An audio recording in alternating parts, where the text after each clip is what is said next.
బట్టతలతో బాధపడుతున్నారా? ఆధునితనమైన పద్ధతిలో hair transplantation చేయబడును. Face clinic, Hyderabad. నమస్తే, నేను Keshav. Welcome to Suman TV.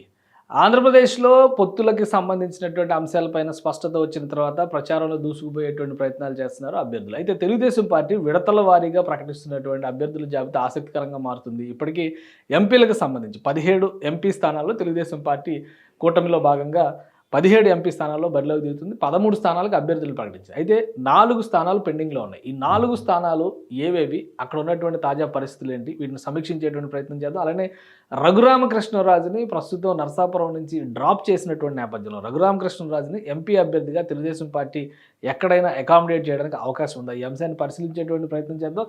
Telugu Desam party 17 నియోజకవర్గాల్లో అభ్యర్థులను ప్రకటించింది. కేవలం 4 నియోజకవర్గాల్లో మాత్రమే పెండింగ్ లిస్టులో ఉన్నటువంటి పరిస్థితి. ఇది తెలుగుదేశం పార్టీకి సంబంధించినటువంటి పెండింగ్ జాబితా.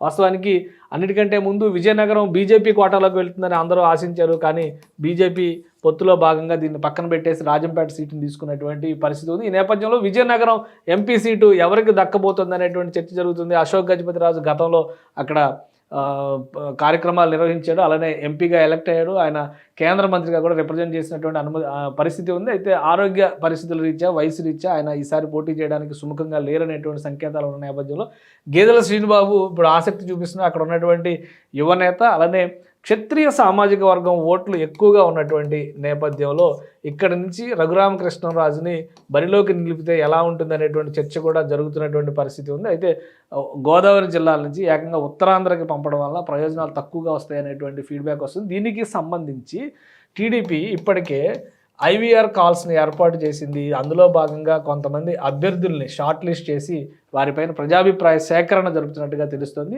ఈ ప్రజాభిప్రాయ సేకరణలో కనుక స్పష్టత వస్తే వారికి టికెట్ అనౌన్స్ చేసేటువంటి అవకాశాలు కనిపిస్తున్నాయి. వీళ్ళు కాకుండా ఐవీఆర్ఎస్ కాల్స్లో మరొక 3 పేర్లు కూడా ప్రముఖంగా వినిపిస్తున్నాయి. ఒకటి మీసాల గీత, గతంలో విజయనగరం అసెంబ్లీ సీటు ఆశించినటువంటి నాయకురాలు. అలానే అక్కడ ఇంకా బలంగా ఉన్నటువంటి అప్పలనాయుడు.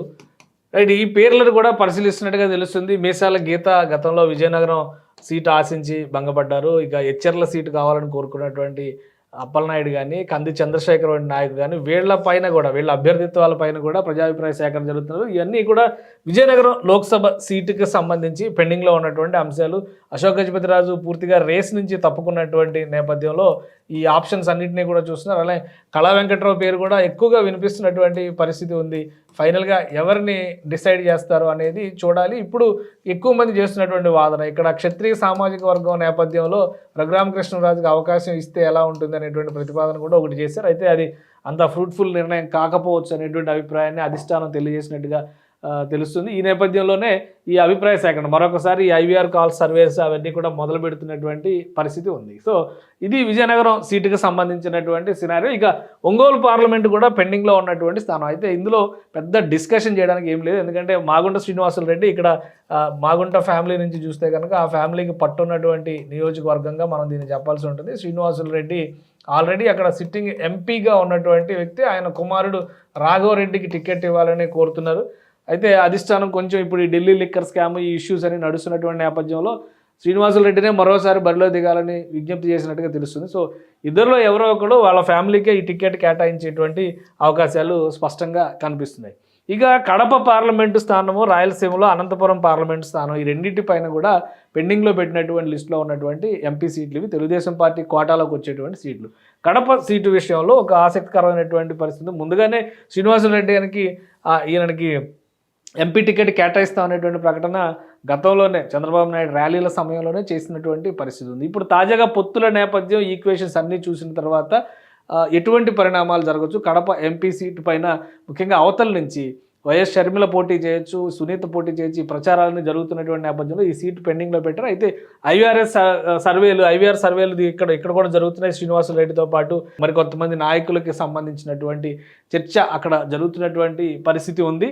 ఇక్కడ రితీష్ రెడ్డి కాదు, భూపేష్ రెడ్డి, అలానే సీనియర్ నాయకుడిగా ఉన్నటువంటి వీరశివారెడ్డి వంటి వాళ్ళ పేర్లు కూడా ప్రస్తావనలో ఉన్నాయి. వీటిపైన కూడా ఐవీఆర్ సర్వేలు తెలుగుదేశం పార్టీ నిర్వహిస్తున్నట్టుగా తెలుస్తుంది. కాబట్టి వీళ్ళలో ఎవరికి టికెట్ కేటాయిస్తారు? ఎందుకంటే ఇది చాలా కీలకమైనటువంటి స్థానము. ఈ స్థానానికి సంబంధించినటువంటి ముఖ్యంగా ఇప్పటి వరకు వైఎస్ వివేకానంద రెడ్డి హత్య కేసు గురించి ఎక్కువ ప్రచారం జరుగుతున్నటువంటి నేపథ్యంలో కడప పార్లమెంట్ సీట్లో రాజకీయ సమీకరణలను బట్టి ప్రత్యర్థులను బట్టి తెలుగుదేశం పార్టీ అభ్యర్థిని నిర్ణయించేటువంటి అవకాశం ఉంది. శ్రీనివాసులు రెడ్డి భార్యకి ముందు జాగ్రత్తగానే ఒక టికెట్ కేటాయించారు కాబట్టి అసంతృప్తి రాకుండా అక్కడ జాగ్రత్తలు తీసుకుంటూ తెలుస్తుంది. ఇక అనంతపురం నియోజకవర్గం నుంచి జేసీ ఫ్యామిలీ సీటు అడుగుతున్నటువంటి పరిస్థితి ఉంది. జేసీ పవన్ రెడ్డి గతంలో కంటెస్ట్ చేశారు, మరొకసారి ఆయన తన అభ్యర్థిత్వాన్ని కోరుతున్నారు. అయితే బీసీలకు టికెట్ కేటాయించాలనేటువంటి ఆలోచనతో కాలువ శ్రీనివాసుల పేరును కూడా కన్సిడర్ చేశాడు. మాజీ మంత్రి, ఆయన అనంతపురం ఎమ్మెల్యేగా కూడా చేసినటువంటి నాయకుడు.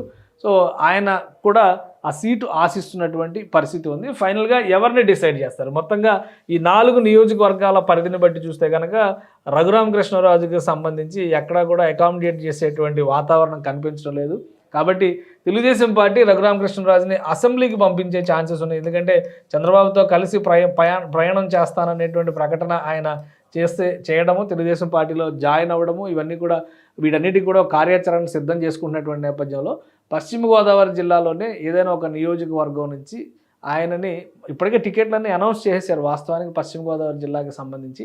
అయితే పశ్చిమ గోదావరి జిల్లాలో ఉన్నటువంటి సీట్లలో ఎక్కడి నుంచైనా ఆయనకు ఉన్నటువంటి ఆప్షన్స్ని చూడాలి అనేటువంటి ప్రయత్నం చేస్తున్నట్టుగా తెలుస్తుంది. ఒకసారి పశ్చిమ గోదావరి జిల్లా పరిస్థితిని కూడా మనం పరిశీలించేటువంటి ప్రయత్నం చేద్దాం. రైట్, ఉమ్మడి పశ్చిమ గోదావరి జిల్లా పరిధి, ఇప్పుడు ప్రస్తుతం ఉన్నటువంటి పశ్చిమ గోదావరి జిల్లా పరిధి అంటే నరసాపురం లోక్సభ స్థానం పరిధిలోనే మనం చూడాల్సి ఉంటుంది. నరసాపురం లోక్సభ స్థానం పరిధిలో ఉన్నటువంటి నియోజకవర్గాల పరిస్థితి ఇది. ఆల్రెడీ ఇక్కడ టికెట్ల అనౌన్స్మెంట్ అంతా అన్ని నియోజకవర్గాలకు సంబంధించి కూడా పూర్తి అయిపోయినట్టుగానే మనం అర్థం చేసుకోవాలి. ఎందుకంటే రఘురామకృష్ణరాజుని ఇక్కడ అకామిడేట్ చేయడానికి వాస్తవానికి ఆయన పోటీ చేస్తారు ఇక్కడ అనేటువంటి ఆలోచన చేశారు. ఇప్పుడు ఆయన అక్కడ లేరు కాబట్టి బీజేపీ కోటాలోకి వెళ్ళిపోయింది. అది శ్రీనివాస్ వర్మ ఇక్కడ నుంచి పోటీ చేస్తున్నారు కాబట్టి రఘురామకృష్ణరాజు స్థానాన్ని ఒకవేళ అసెంబ్లీ పరిధిలో చూస్తే కనుక ఆచండ ఆల్రెడీ పెద్దాని సత్యనారాయణకి టీడీపీ ఇచ్చేసింది. పాలకొల్లు సిట్టింగ్ నిమ్మల రామానాయుడు, ఉండి మంత్రి రామరాజుకి అనౌన్స్ చేశారు, తణుకు అరబిల్లి రాధాకృష్ణకి అనౌన్స్ చేశారు, నరసాపురం జనసేన కోటాలో బొమ్మిడి నాయకులు, భీమవరం జనసేన కోటాలో పులపర్తి రామాంజనేయులు, తాడేపల్లిగూడెం జనసేన కోటాలో బొలిశెట్టి శ్రీనివాస్ పోటీ చేస్తున్నారు. కాబట్టి ఇక్కడ కూడా అవకాశం లేదు. ఇప్పుడు ఎక్కువగా చర్చ జరుగుతున్నటువంటి ఉండి నియోజకవర్గానికి సంబంధించి మంతెన రామరాజు, వీళ్ళకి ఉన్నటువంటి బంధుత్వాల నేపథ్యంలో ఈ సీట్లో మంతెన రామరాజు సిట్టింగ్ ఎమ్మెల్యే, ప్రస్తుతం తెలుగుదేశం పార్టీ నుంచి ఆయన సిట్టింగ్ ఎమ్మెల్యే.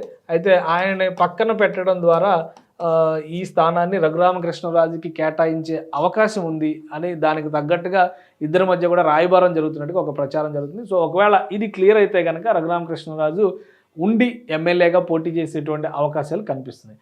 లేని పక్షంలో లోక్సభ స్థానాల పరిధిలో చూస్తే కనుక ఆయనకి ఎక్కడ కూడా అవకాశం లేదు. 4 ఏళ్లుగా జగన్మోహన్ రెడ్డి మీద పోరాటం చేసినటువంటి నాయకుడిగా తనను తాను క్లెయిమ్ చేసుకుంటున్నటువంటి రఘురామకృష్ణరాజు గవర్నమెంట్ వచ్చిన తర్వాత ఎటువంటి పాత్ర పోషిస్తారనేది అప్పుడు వేచి చూడాల్సినటువంటి పరిస్థితి. సో మొత్తంగా ఈక్వేషన్స్లో చూస్తే 4 ఎంపీ సీట్లని పెండింగ్లో పెట్టడానికి కొన్ని కారణాలు ఉన్నాయి. ప్రస్తుత తాజా పరిస్థితుల నేపథ్యంలో ఈ బదలాయింపులన్నీ కూడా జరుగుతాయి. మరొకసారి ప్రజాభిప్రాయ సేకరణను తెలుగుదేశం పార్టీ చేస్తున్నటువంటి పరిస్థితి, అభిప్రాయ సేకరణకి అనుగుణంగా అభ్యర్థుల ప్రకటన కూడా ఉంటుందని భావిస్తున్నారు. సుమన్ టీవీలో మీ పర్సనల్ అండ్ బిజినెస్ ప్రమోషన్స్ కోసం కింది నెంబర్కి కాంటాక్ట్ చేయండి.